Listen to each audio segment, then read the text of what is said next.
Welcome back to the Haddonfield Horrors podcast, where we discuss all things horror, from one-off movies to franchises to TV series and even expanded media. I'm Mark, Tawan.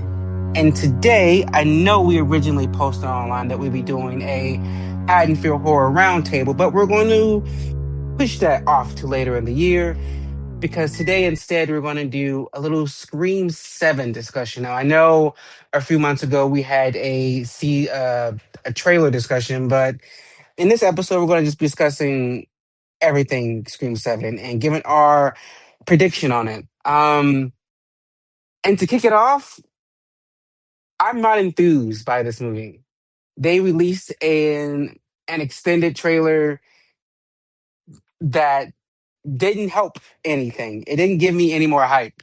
And all the news about that comes out about this movie with all the cast members and the AI inclusion, I'm not excited about. Um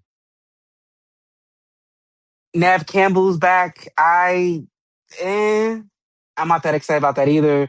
And the marketing for this movie has been horrible, in my opinion. I'm seeing that people have been enjoying it, but like we're getting blasted with marketing a week, 2 weeks before the movie comes out. I'm not enthused by this movie, and I'm not for the plot. And this movie I don't know. I have no faith. I have worse feelings coming into Scream 7 than I had going into I Know You Did Last Summer. And that's way different because I Know What You Did Last Summer was never a franchise that I was like crazy about. I mean, they had a good first movie and a decent second movie and a third movie that I wish I have never seen. So I wasn't expecting anything from I Know What You Did Last Summer that came out last year, but coming off Scream 5 and Scream 6, like I should be feeling something.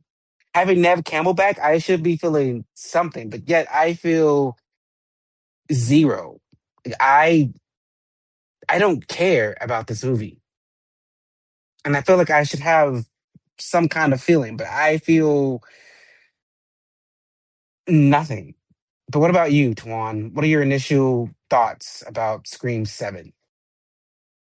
Yeah, so we definitely, discuss this one on and off since, Scream 6 released. After that movie came out, I was on board with wherever they wanted to do.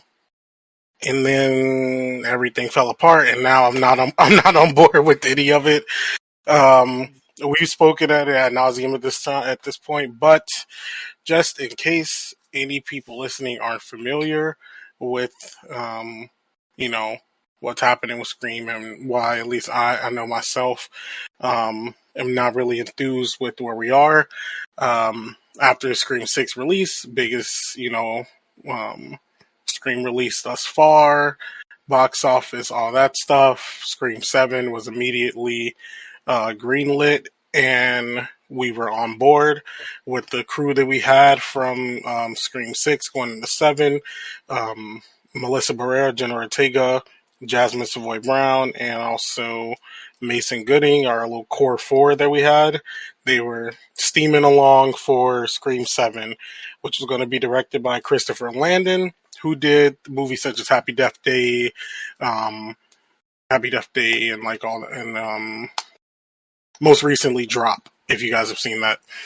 Um, yeah, so it was looking good, but at the time, there were we had the situations happening in Palestine with like Israel, all that stuff, and Melissa Barrera, who is a staunch supporter of like Palestine, posted about those her being in support of that. Nothing negatively about like the other side, any of that thing. And she got dropped for the movie from Scream 7 due to, they said, because of anti Semitism, which she was not promoting in any way. So she got dropped from Scream 7. And in turn, Jenna Ortega also left the project, meaning both of our leads are now out. And with that, Christopher Landon also left the project as well. So now we don't have a director. And what do? They go back to hire Neve Campbell again after they didn't want to pay her for the last movie. And now we have Kevin Williamson, the former writer of the first uh, four Scream movies, and Three and a half. yeah, let's say half, yeah, three and a half. And now he is in a directing chair after only directing one movie from the '90s that I personally have not seen, but no one else that has seen it has said that this is a good movie. It's not. um, and we're going back to Sydney's story that was pretty much wrapped already, and here we are. All that to say, I'm not excited for this movie. Um, I, for one, just find it shitty how they decided to go about the firing of Melissa Barrera. Like, that news dropped and it was immediately like, what do you got? What are we talking about? Like, what's going on here? And it makes sense because of the Paramount leadership. Now that they have, because the leadership while Scream 6 was being produced, I don't think was in place just yet. But after the movie came out, new leadership, more leaning to you know, leaning policies and conservatism, that type of deal. And they weren't fans of it, so they let her go. So that's where we are now. And after looking into everything regarding Scream 7, the trailers, all of that, it just doesn't really do anything for me, which is crazy for me to say because like I hyped the fuck up out of both Scream 5 and 6. Like, shit, I was a part of the marketing campaign, basically. I was on the team. Like, I was making sure I was rounding motherfuckers up to go see the movie. Um, I think I saw that movie, like, especially Scream 6. I think I saw Scream 6 in theaters probably like a good 4 or 5 times. And then bought it on DVD and digital. I was here for it. So I was ready for whatever they was gonna do next with it. But now we're on to this, and I'm just completely out of it with what we got. The trailer seems very uninteresting. Um, Especially a lot of the cinematography and stuff that's going on within it. Like, the shots look very bland, and I know you're like, oh, yeah, if you haven't seen the movie yet, yes, I've not seen the movie, but what was going on in Scream 6 was already more interesting from what we're getting in this one. Um, Shots are not looking lit properly. Like, things are just not looking good, especially with Kevin Williamson as our director. Um, for this, I'm not really feeling what he has going on with the directing style. There's been a lot of different um, things that they complain that were complaints coming from like Kevin Williamson and Neve Campbell regarding Scream 6 that now, because they're in charge of Scream 7, it's like they didn't say that shit in the past. Um, and if the leaked story that was given a couple months ago about this movie is fully true in regards to who the killers are and also what the motive is, this this is probably gonna be like one of the worst reveals ever from like a Scream movie. Um, yeah, it's just I just really feel nothing for this one. I'm way more excited. We have like a lot more other good horror movies coming out this year that I'm just like way more interested and looking forward to. And this one, like, I see nothing for it. And even like Mark said, like, the marketing for this one is just not up to par from what we had with Scream 6. Even if I was into this movie, like, the marketing is just not giving. I remember when Scream 6 was getting ready to come out. We had multiple trailers released before the film. The cast were everywhere. All four of them doing little interviews, the different doing their rounds on like the web shows and stuff. Um, we talk shows. We saw them everywhere online. They had like interactive things that um, interactive portions of the set that fans could visit for Scream. There was like the website where you could have like quote unquote Ghostface call someone and like send them a message, like just little stuff like that. It was it added a bunch and got fans invested. Whereas this movie, um, marketing is them pairing with Meta slash Facebook, so you can put yourself in the AI screen trailer or pairing up with companies such as Kalshi so that you can not bet, but like, bet, like, quote unquote, bet on who's dying in the movie or something like that. Like, Who's gonna be the what, killer? yeah, like, what are we doing here? Like, this is not, this is not giving anything. It's giving desperate. That's what it's giving, actually. It's giving desperate. Now, even with that, um, I don't know if you know about this, Mark, but currently it is. I was just looking into this. The pre-sales for Scream 7 are very strong at the moment. Nice. As right now, from what article I had up earlier, pre-sales for Scream 6 continue to accelerate in the U.S. with projections of 13 million in previews and 33 million on opening day. The weekend should close between 55 and 65 million if projections pay out, which would be the biggest opening of the franchise. So it's not like things are looking weary for like the franchise as a whole right now, based on the current market predictions as how the movie is looking as far as pre sales go. But it's not giving a good sign when the embargo lifts like the day before the movie drops, which is next week at this point in time when we're recording. Wow. Uh, So people can't. So reviews won't be available until the day before the movie comes out. that's what I did read on Twitter. It was from one of the more Are you reliable serious? pages. Let me find that really quick. That's not a good sign. If you're if the embargo was on hold and not being dropped until the day before the movie comes out, that means they are afraid of what these reviews might say. It's Hang not a on, good give sign. me 1 second.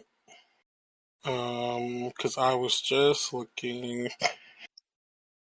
Yes, it says the review embargo for Scream 7 is scheduled for February 25th. So, like 2 days before the movie comes out. I mean, I'm surprised now because people have been breaking like this past year. People have been breaking embargoes left and right. So I'm kind of surprised no one has released their review. But I'm quite curious actually. Yeah, so that is uh that is something. I know I just threw a lot at you guys at once there, but it's it's just very disappointing. It's like, damn, the franchise came back to die again. It's like At least in my head. In like my head, like sure it's physically here, but the love I have for it is definitely long gone. it's like if a franchise can't grow past its original set, then what's the point of it being here? Like we successfully transitioned away from Sydney and needing Sydney and needing to continue with Sydney's story. We were successfully past that, and now we're back to needing Sydney. Yeah. Why? And I Like, and I why are guess we back what to that? Yeah, and I guess what gets me with that is like I don't have a problem with Sydney being there. Is like, and I'm an avid like I'm like rabid fan of the franchise. Like I am not like I'm not loyal to fucking Nev Campbell. The only thing keeping me watching these movies is Ghostface in it or not. Hmm. Is Ghostface in the movie or not?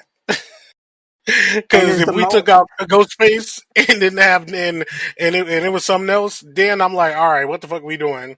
As long as Ghostface in here, I'm watching it. and as long as the movie makes sense, That too, it's like, and they made it work with how they were passing it along. Like so and that's you my know, people, a lot they of people, successfully. There are franchises who weren't able to successfully pass the torch to no, a new literally, final girl, a new they set. wish I they could have had mean, that.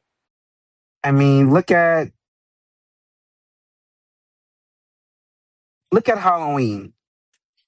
I'll give Halloween 4. Halloween 4, when you first meet Jamie Lloyd, is a good movie. Everything after that is horrible. That's why we got to Halloween H2O, and we had fuck is it? Shit. We got to Halloween H2O, and we had Jamie Lee. What the fuck is that lady's name? Jamie Lee Curtis. Okay. So when we got to H2O, we had to bring Jamie Lee Curtis back and bring back Laurie Strode. But then we got to the next movie, it was a whole new person, and it was ass. To the point where they remade the movie and still focused on Laurie Strode because they needed Laurie Strode. They had no faith in the movie without Laurie Strode because they tried it 4 different times. They tried it without Michael and Laurie. They tried it 3 times without Laurie. It's like, oh shit, we can't do this. It's like turning on a Chucky movie and fucking Chucky's not there. But Exactly. somehow, Scream was able to do it. And I Like didn't have any faith that they were going to be able yeah, to do it, but they pulled it off. and it's like yeah, we eventually came back to Andy and like Chucky or Child's Play, but it didn't need Andy to be a thing. Once he came back, it was like, oh shit, Andy's back. But it wasn't like a when we got to fucking like anything past Child's Play 3 was all like, oh, where's Andy? Like it's fucking it's just about it's Chucky. Like if it was just Andy came back and we ain't got no Chucky, I'm like, why am I watching this?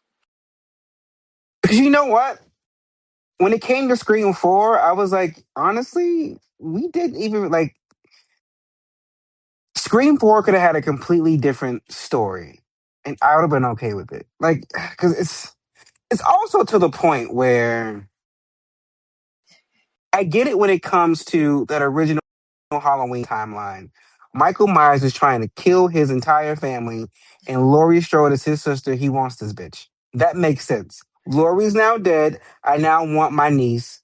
Gotta take out the whole family. H2O, the same thing. This bitch is my sister. I gotta get rid of my family. I'm coming after her. My main issue with Halloween 2018 and that last one, Halloween Ends, is like there's no need for Michael to be going after Laurie. Actually, this is all Laurie's fault because she keeps fucking with Michael at this point. And when it comes to Scream, it's like, okay, how many times can we watch these random people try to kill Sidney Prescott for no fucking Mhm. reason? I mean, technically, Billy had a reason. He blamed Sidney's mom for fucking his dad and ruining his dad's marriage or whatever. He killed Sidney's mom, and he was harassing Sidney. I got that. That somehow makes sense. He got his lunatic best friend to help him. I got it. When it came to Scream 2, I got it. You know, your mom fucked my husband, and then you killed my daughter, so now I gotta come. You killed my son, so I gotta come kill you. Scream 3 made sense. Somewhat.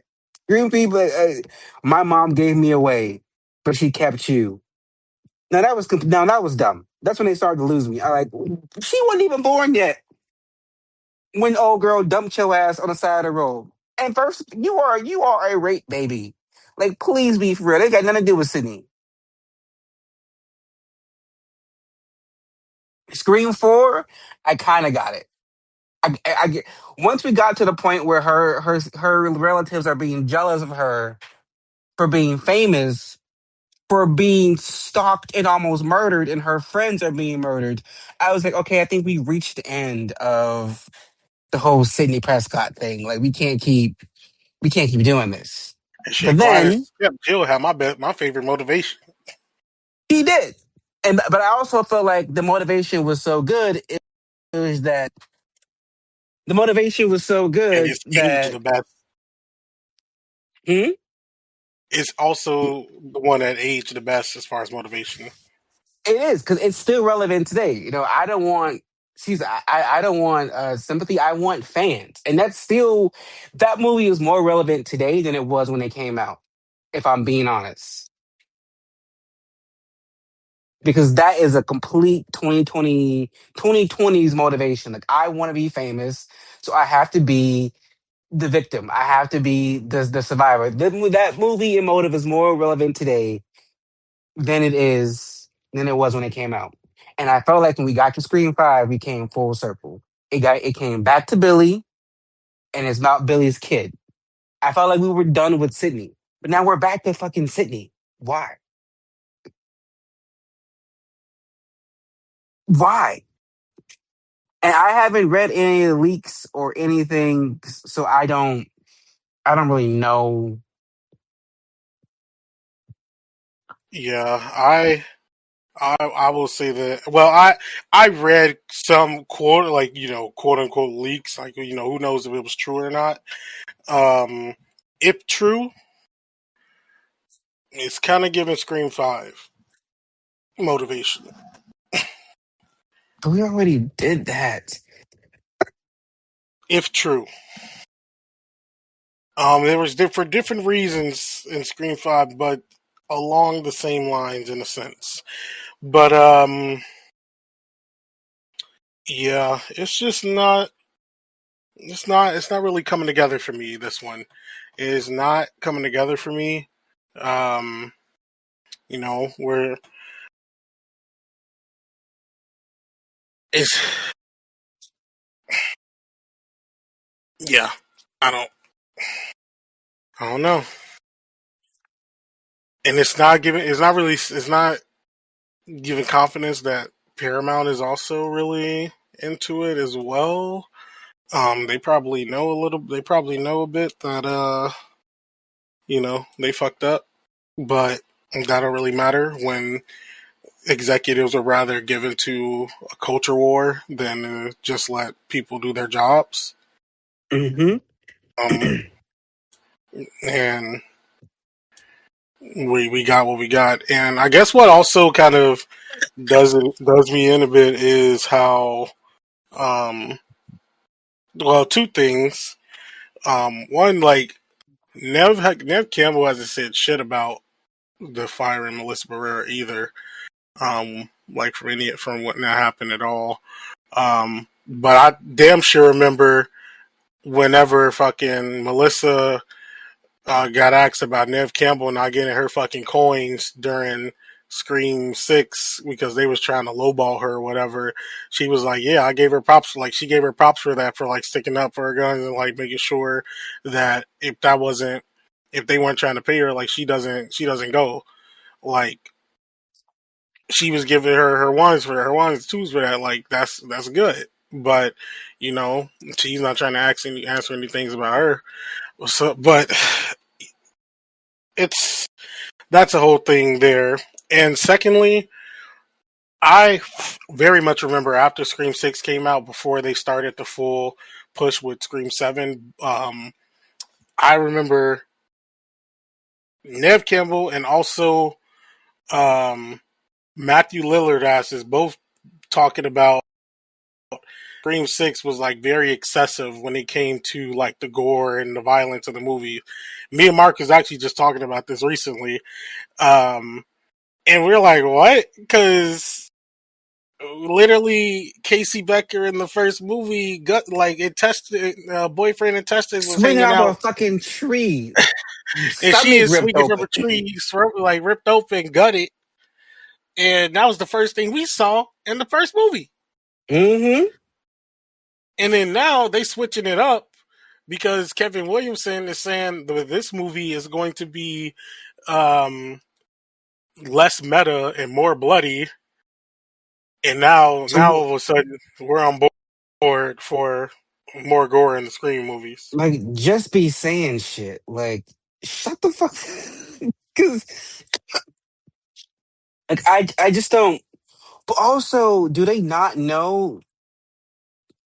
See, this is my other thing. I felt like the team behind the last two were fully aware of what the current like horror audience wants. This isn't the audience that you had when you dropped the first three movies. When they dropped the fourth movie, they were still kind of dealing with the same kind of horror fans. But like now, you're making movies for the kids who grew up on Saw and Hostel. Some of the biggest horror movies the past couple years has been fucking Terrifier, and that's all gore. Do they not know what we want nowadays? Like, please don't piss me off. Don't give me some goreless ass movie and then think I'll be happy with it. Like, generation who grew up on Hostel, who grew up on Saw, who's been loving Terrifier. Look at fucking Evil Dead Rise. Like, what are you talking about? If you don't, Yeah, they need to stop it. I'm like I'm not looking forward to this movie, and I hate that because I feel like I should. I feel like I should be excited. I feel like I should yep. be excited for this movie, but I'm not. It's actually pissing me off, And and I'm not excited. the only thing that I possibly think could be maybe good with this one is the writing and possibly the story. Even though if we're going off what I read, story not really hype.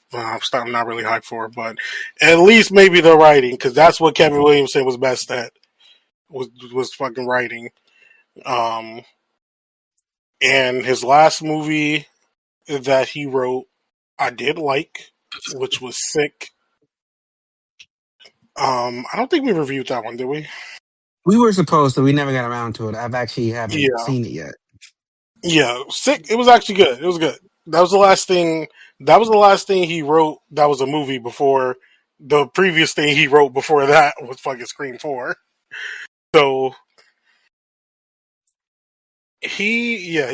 he's been on the TV kick for most of the I time, but yeah. mean, So I we love me shall some see. Dawson's Creek, but and I love some Vampire Diaries. But sir, are you equipped to to direct a movie? Like, you can write all you want, but like, I'm, and I have seen his one.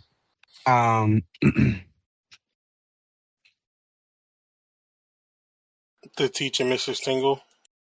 Yeah, I have seen the one movie that he directed, and I did not enjoy it. I did not like not one part of it. It was horrible. It's like it had the right cast of the era. It had Katie Holmes. It had Barry Watson. Two teen TV stars, and uh, I don't know. It was too much. It's I have no faith. Honestly, once they announced that he was directing, I automatically was like, I'm not gonna enjoy this. I'm already going in with a bit of hate because I know what he can do, and it's not good. And he hasn't directed a movie since then. Nope. Teaching Mr. Tingu came out in 98, 99. 99. That's over 20 years. That is 27 years because your boy is 90. Is your boy is 28. I just turned 28, so that's 27 years. That's insane. Like I didn't live lifetimes. His next directorial. there have been there are directors who were in middle school when that movie dropped, who are now on their like 10th or 15th movie. Think about it. Ryan Coogler, who was now an Oscar nominated director, was probably in like in middle school when Teaching Mr. Tingle came out. And how many movies has he directed before this Oscar nomination? In Shit. between Mr. Tingle and Scream 7? Like, sir, please be for real. Please be for real. And I have faith. I have no faith. Now, if Ryan Coogler was in the directing chair, now we'd be on to something. Can we see that? I Mm, would love to see that.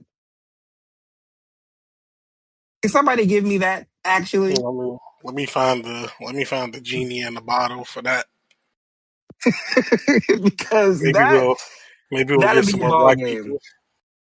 I mean, we've successfully had two films straight, but I fear about they're gonna be dead. You know, I feel like they by the gonna end kill of this one one. of them, Oh, 100%. 100%. and I feel One of like it's gonna them. be feel like it's gonna be Chad probably. Hmm. Yeah, it kind of makes sense if it's Chad. It kind of makes sense if it's Chad.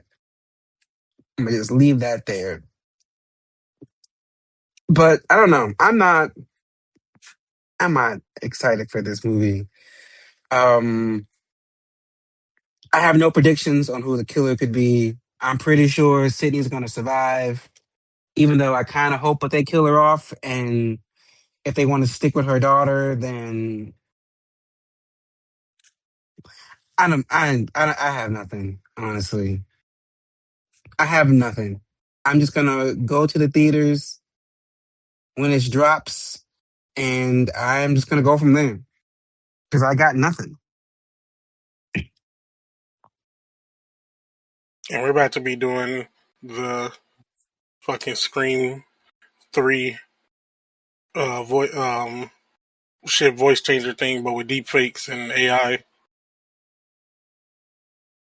Not confirmed, but I mean, why else is Dewey and Stu and Roman back in this movie or cast it? Mhm.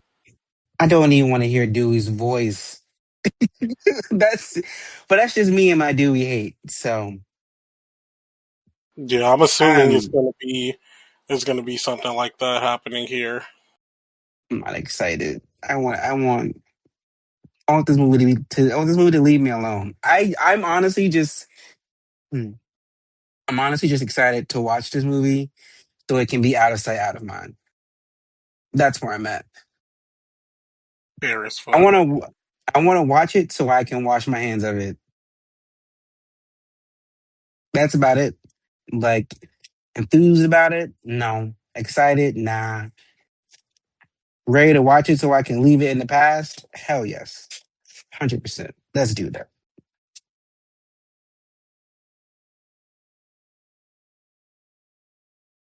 Yep, but that's all I have personally. Um, Well, well, Definitely a different tone. If you guys go back and listen to our Scream 6 one, we were so excited. I'm so excited. Had so many predictions. We were a whole thing, but that was then and this is now. But you guys will be able to hear our review for Scream 7 um, soon. We plan on going on watching it open the weekend and we'll have a review following Friday. So just tune in and hear us. Who knows? We might have different opinions. They watch the movie, but we won't know until then. But next week, join us as we review M. Night Shyamalan's Trap. And this is a movie that we actually already reviewed, but Oh Lord, due to some technical mishaps, we lost that yeah. review. And It's been a year, so it's been a year since we did that original one, so we come back to try it again. But that's for next week. Until then, good night.